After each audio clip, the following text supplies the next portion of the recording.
Hi there, my name is Andy Farquharson and I'm your host on Alternative Exit, the podcast dedicated to educating small business owners about the possibilities, benefits and challenges of transitioning to an employee ownership model. Did you know that there are over 200 million SMEs around the globe with an owner that will be retiring within the next 10 years? Many of these owners will never actually find a buyer for their business, forcing them to close their doors, wreaking havoc on their employees and the communities. There is an alternative. This show will explore different forms of employee ownership and the best practices for a successful transition. Each episode is going to feature interviews with experts on employee ownership, business owners who've successfully made the transition, and consultants who've helped facilitate these changes. Okay, now let's get on with the show. Hello everyone and welcome back to The Alternative Exit. Today's guest is Dr. Adria Scharf. She is the Project Director of the Curriculum Library of Employee Ownership at Rutgers, which is a global hub for teaching research on employee ownership. She has an incredibly strong background, having worked sort of NBER Shared Capitalism Project and co-authored and authored numerous reports. But one of the ones we're going to be delving in today is the Show Me the Money, Does Shared Capitalism Share the Wealth? Her more recent work explores how employee share ownership affects job quality in closely held businesses. And also, she just informed me she's also been doing some work around sort of delving into employee ownership as an exit alternative and sort of what are the motivations for sellers. So today we're going to dig into this journey and also the emerging evidence and what it means to expand employee ownership models. So Adria, welcome to The Alternative Exit. Andy, thank you so much. It's wonderful to be here. Yeah, look, it's so exciting. You're actually the first person from Rutgers we've had here. And look, for those people, for listeners, regular listeners of the podcast, they've heard a lot of Rutgers, information about Rutgers and data that's come out of Rutgers for so long. So, I mean, as someone who works there and is a part of it, I mean, what do you think? I mean, why is Rutgers so interested? Why have they developed such a big pool of knowledge and depth of experience around employee ownership? Absolutely. Thanks for asking. We're the largest university-based institute in the world dedicated to advancing the understanding of all forms of employee ownership. I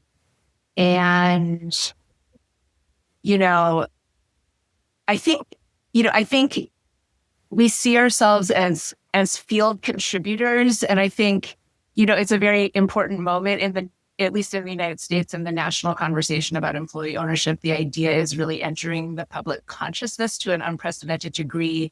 And I think, and I would argue that much of the acceleration of the larger national conversation really builds upon a foundation of knowledge that has been built over decades. And for many years, the scholars here at the Rutgers Institute for the Study of Employee Ownership and Profit Sharing have been conducting research on the workings of the impacts of business models that share equity and profits broadly with employees. And we've learned a lot as a field. And I think research is sometimes the least visible ingredient, but actually one of the most essential needed in order to grow, a field and expand the understanding of this idea that it is possible and beneficial to organize business ownership in a way that shares an ownership stake broadly with workers, even including frontline workers, and the power of that and the outcomes related to that.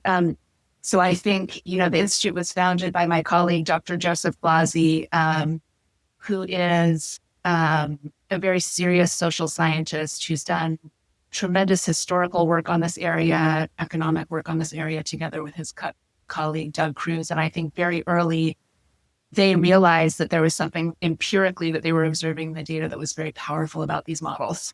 I just want to say sort of thank you to you and the Rutgers team. You talked about it raising the consciousness of employee ownership there in the States, and I'd love to dig into that a little bit there. But it's also the research that you've done has also helped to really validate what is the opportunity available for everyone else around the world. I mean, the US has just got such a stronger historical footprint of employee ownership via ESOPs over the last 50 years. And the research goes a long way for those of us who aren't in the US, who are exploring those opportunities.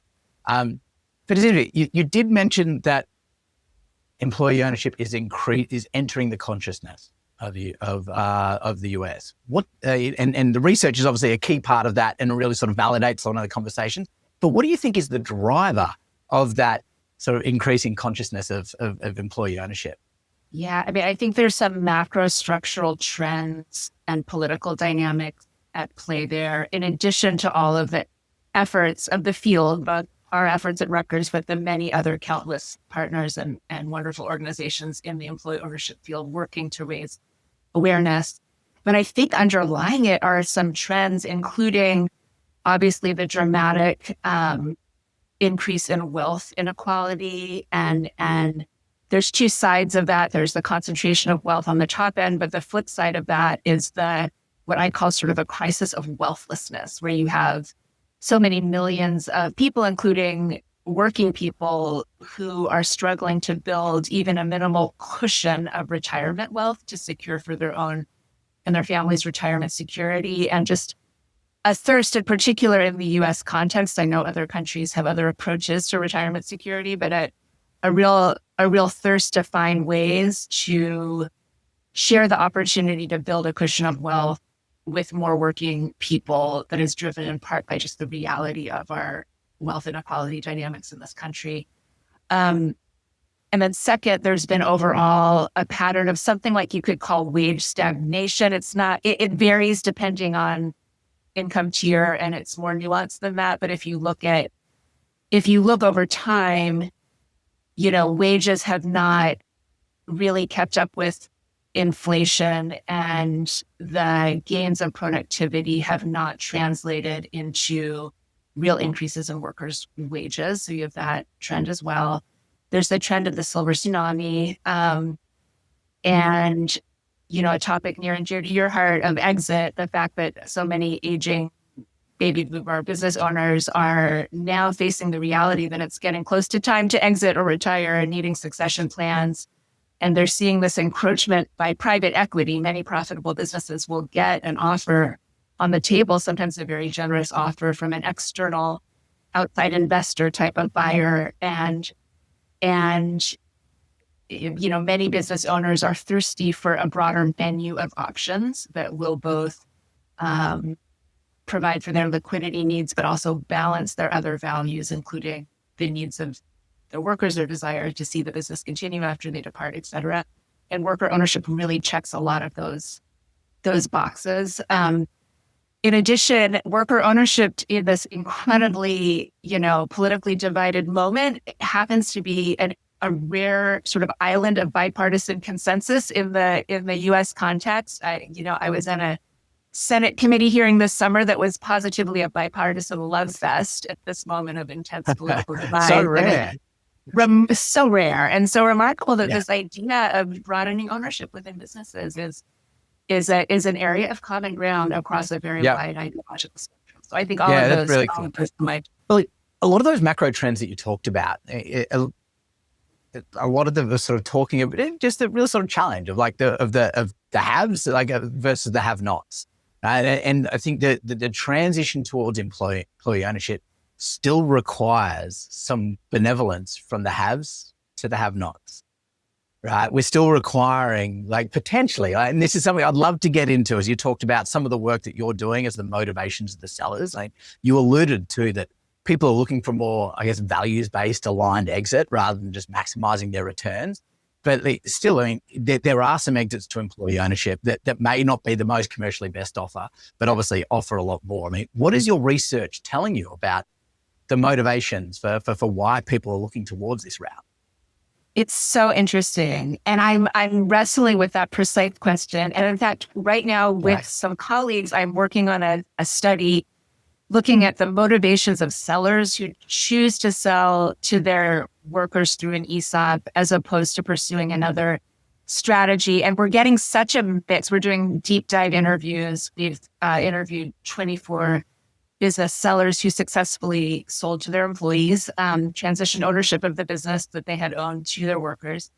And we're asking them explicitly to reflect on kind of their motivation. And it's interesting because clearly we're collecting some stories of that sort of benevolence that you're talking about, where, there's a handful of business sellers who actually choose they had a larger offer from private equity, and they chose to take just a little bit of a cut in order to still get a fair market price on the ESOP, but in order to sort of like make sure they were protecting their workers and sort of being consistent with their values. So that I would consider a more benevolent sort of logic, where they need cash up front, but other non-material, non-financial motivations are very strong. But I tell you, Andy, in our interviews, we are collecting also some really interesting statements by sellers who make the opposite argument, who say,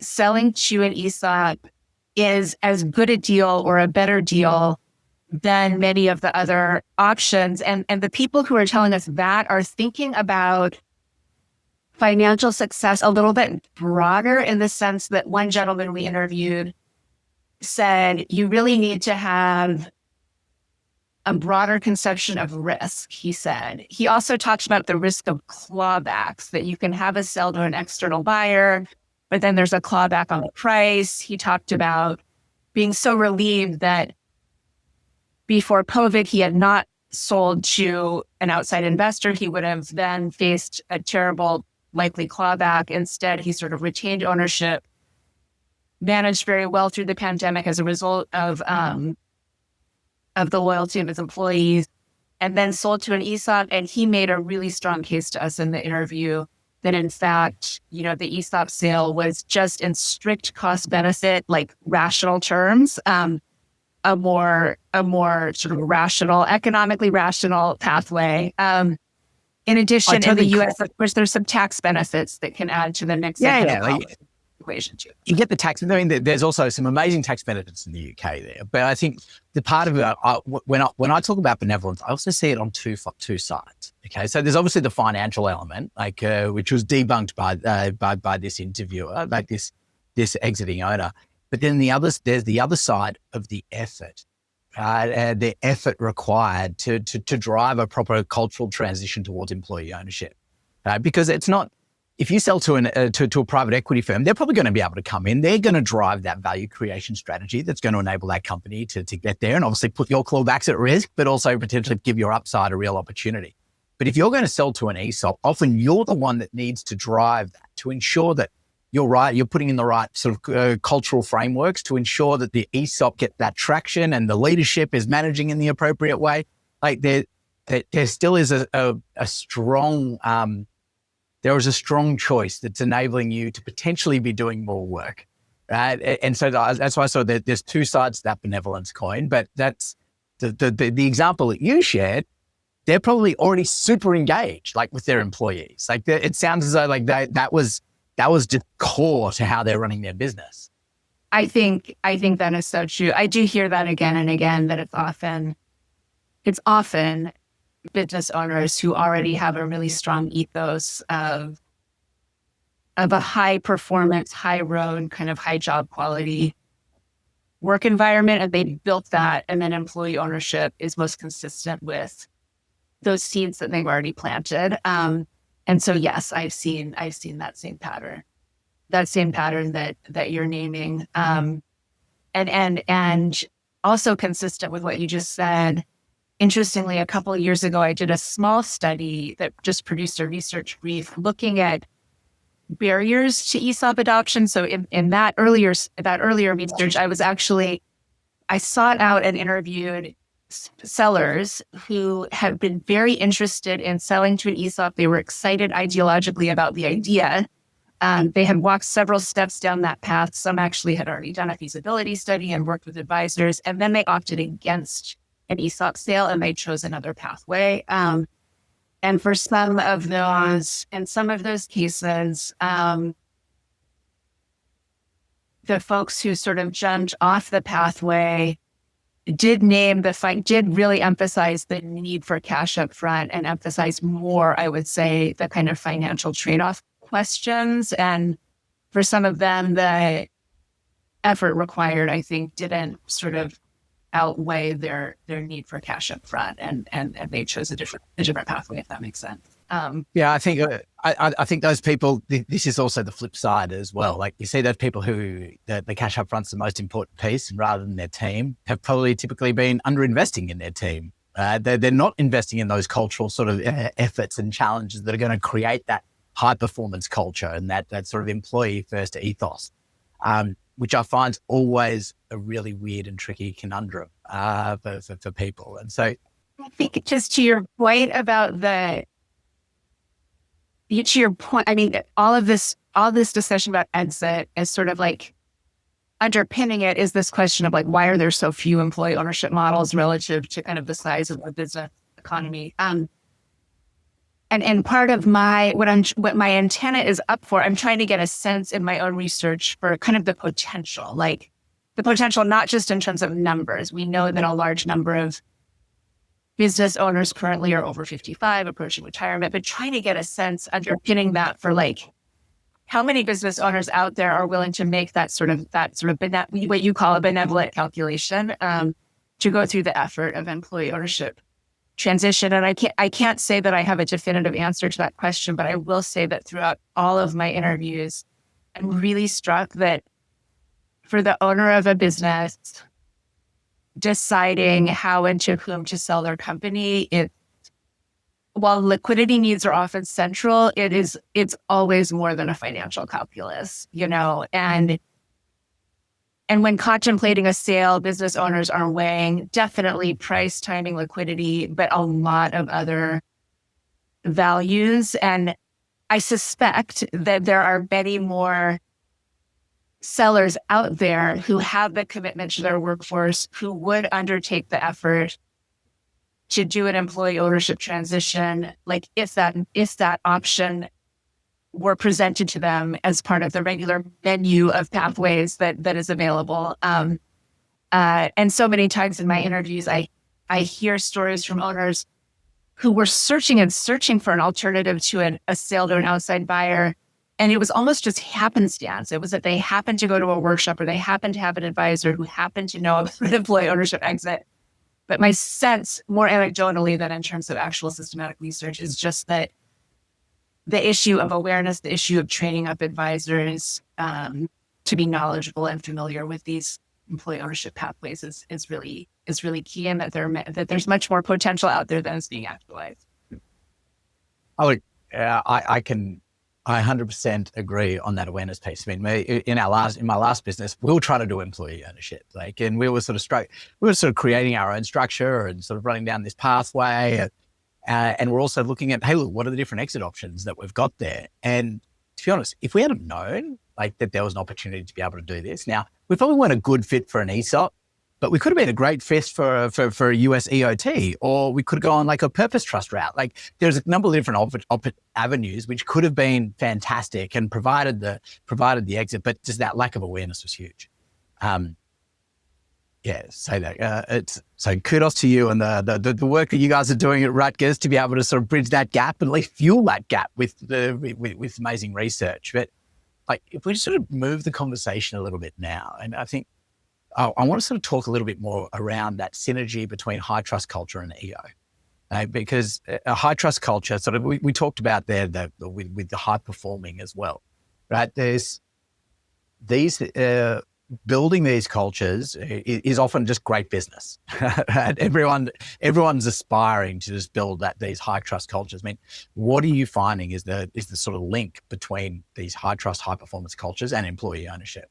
Absolutely. Well, I think at sort of the high level of patterns in research, as you probably know, research has consistently shown that there does exist a powerful synergy between employee ownership and different sorts of measures of high trust culture or team-based participatory work environments. And across different data sets, looking at different measures of these things, research has repeatedly shown that together, ownership with these sorts of environments drive, reduced turnover, increased peer monitoring and behavior or employee engagement, and other sorts of positive performance performance outcomes. So at the high level with our regression analyses and our correlational analyses, statistically, we're seeing this pattern repeatedly across data sets. Just speaking again about some of my own research, I've had the opportunity to do some case study research, which is more qualitative and enables you to kind of do a deep dive within a specific organization and really try to unpack this black box of what's going on sort of at the shop floor level or the office floor level in a high trust, highly participatory employee-owned setting. And I often have asked interviewees that question of sort of like, what is this combination about? Or like, it's a company that had a high trust environment and then they added employee ownership. And then my question is sort of like, what does employee ownership add to this? If you already had it, a high trust environment, how do they understand? And what I hear a lot of is that at the shop floor level, the presence of employee ownership then changes the conversation on the ground. It provides a shared material stake so that if you as a supervisor are talking to folks, on the front lines about increasing coordination or reducing costs, adding the employee ownership piece shifts the conversation. You can now point to the shared stake in the share price and how, every individual's effort, there is a line of sight at some level to organizational wide performance and share price. And it's a different conversation than just asking people to do that work, for their supervisor or in order to keep their job. When you say you are a shareholder, and if we all pull together here, share price rises and we all win. So it becomes more of it provides a material foundation for more of a win-win conversation. So clearly there is that.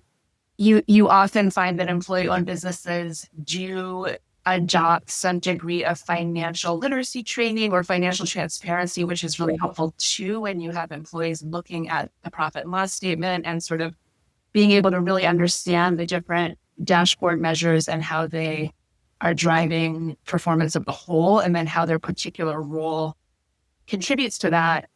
But I don't know. I mean, there's also separate from just, again, the rational cost benefit, how will I benefit from share price?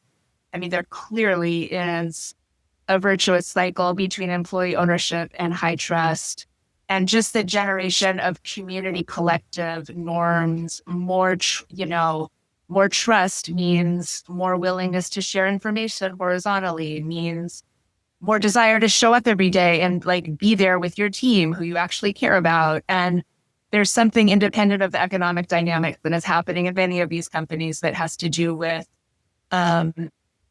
really the power of a communal high trust dynamic in encouraging collective coordination, work effort, and innovation. And I think there's a lot of case studies that point to different dynamics there, but I think there's something powerful and sociological that's happening in some of these high trust shared ownership firms. Yeah, absolutely. I think it's got to be true. I mean, the numbers say it. They can't. It's got to be true because it's got to be sort of so much different than what's happening in their peers. But these environments that they don't come by chance, right? They take a conscious effort, and that's sort of making an investment too. Has there been any work that sort of talks about how these organizations think about allocating capital towards sort of creating stronger culture, towards this to drive these positive improvements? It's such a good point. That would be a great research question. Thank you for suggesting. Yes. I'm going to add that to my docket because anecdotally, I'm struck by how much just straight up staff time some of these companies spend on, gathering the entire workforce together, once a month, or even a week lunch, or the amount of time involved in doing real open book management. I mean, it's an incredible investment of time, organizational capital. It's huge. And I don't know that anyone's tried to put put it, like estimate an actual measure there. And I think that's a really great question, because I think you're absolutely right. It is absolutely an investment.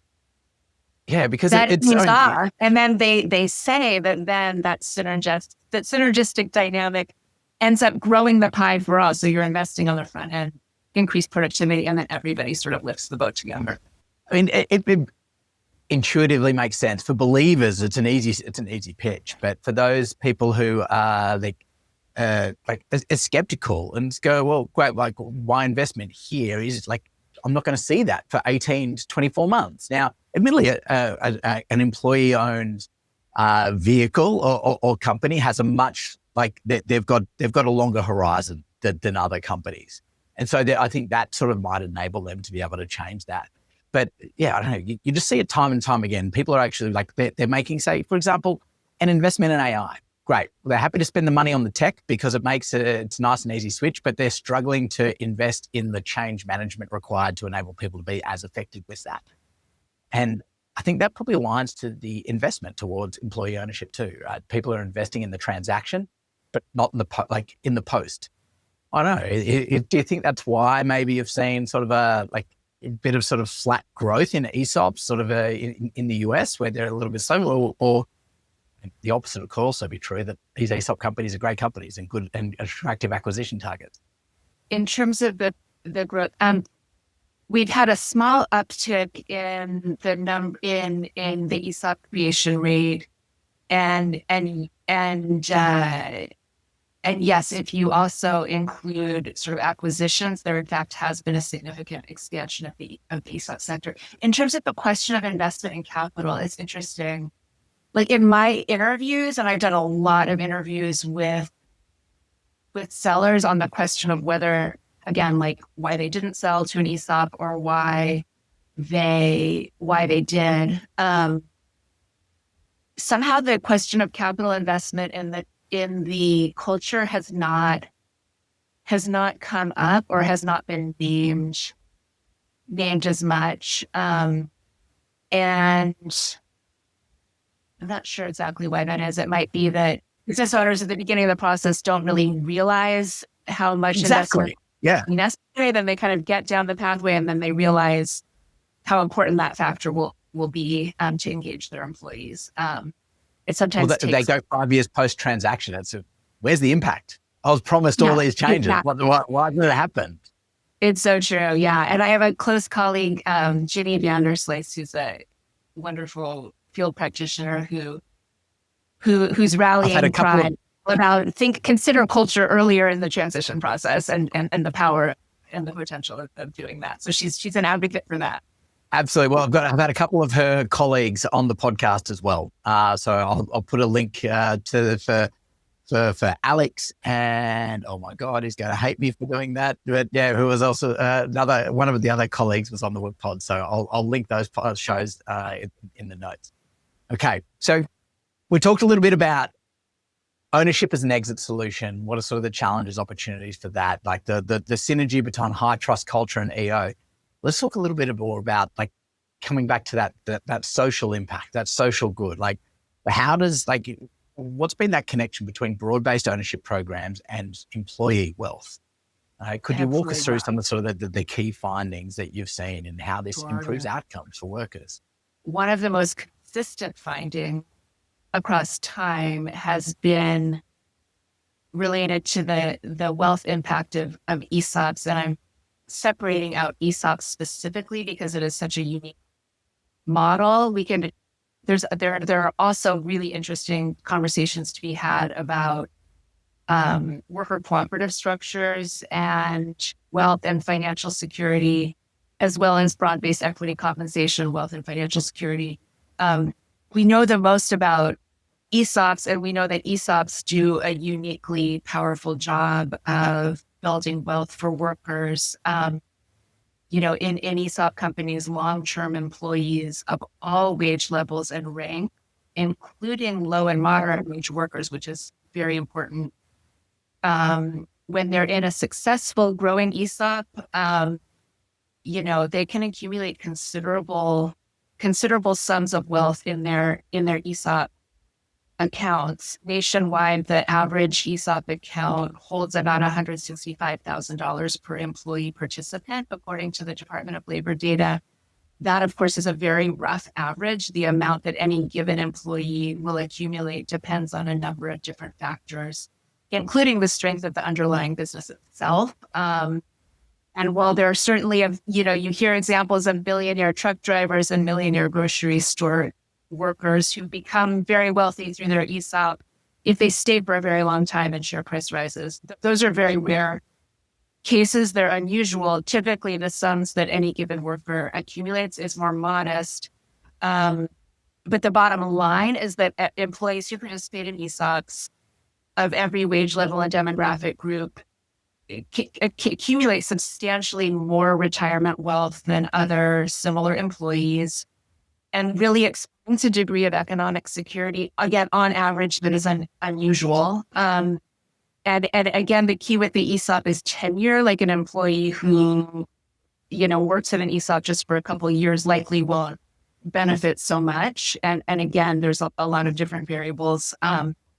But, overall, ESOPs are just a uniquely powerful way to share the benefits of equity very broadly in the workplace. And as you know, what makes the ESOP special, is really in the United States is the fact that it is regulated. And regulation is kind of a double-edged sword. The positive side, we hear about the negative side of the Department of Labor. The positive side is that because ESOPs are regulated by pension law, there are very clear requirements around inclusion. You as an employer do not have discretion about who you share an ESOP account with.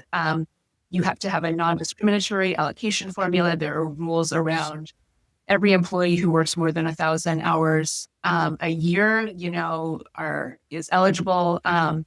And so employers have less discretion and ESOPs are sort of statutorily inclusive, which makes them a powerful and unique tool for truly broad-based wealth building. Before as we're sort of coming to towards the end of the podcast, I'd love to get your viewers, what are the most significant barriers, structural, regulatory, cultural awareness to scaling sort of employee ownership more broadly? In addition to the question of awareness, I think ESOPs, I learned in my analysis of barriers that ESOPs, I think, do have a liquidity problem. It's not that ESOPs don't provide a fair market value. They absolutely do for sellers. But the issue of cash up front, the issue that currently, at least in the US context, often a business seller has to at least partly self-finance the exit, and therefore they could take out a loan and get partial cash up front, but some portion of the proceeds are going to be stretched out over time and paid back, and back to the question of benevolence, require the seller then to be patient and, wait 5 or 10 years to sort of get repaid. So I think the issue of capital and providing, easier access to liquidity for ESOPs and a need for some more sort of tools in our policy toolbox around capital is one key. The other question has to do with complexity. And again, I praised the importance of DOL regulation. The double-edged flip side of that is that it adds complexity. And there are a lot of smaller organizations that don't quite have the administrative capacity or the, financial heft to adopt an ESOP. And it leaves this really powerful tool out of reach. So I wish, and this is fantasy here, but, if I were in charge, I wish that there was a simpler kind of off-the-shelf model, maybe with some safe harbor provisions that would make some simplified version of an ESOP within reach for smaller organizations and less administratively complex. I think that sounds like a great goal, Adria, and a great platform. When do you run it? There we go. Okay. Well, as we come to the end, I ask everyone three questions as part of a fast round, and you just offer a quick response. How does that sound? Okay. All right. Who is the leader that you most admire in employee ownership? In employee ownership? Oh, my word. The leader who I most admire. Oh, my goodness. I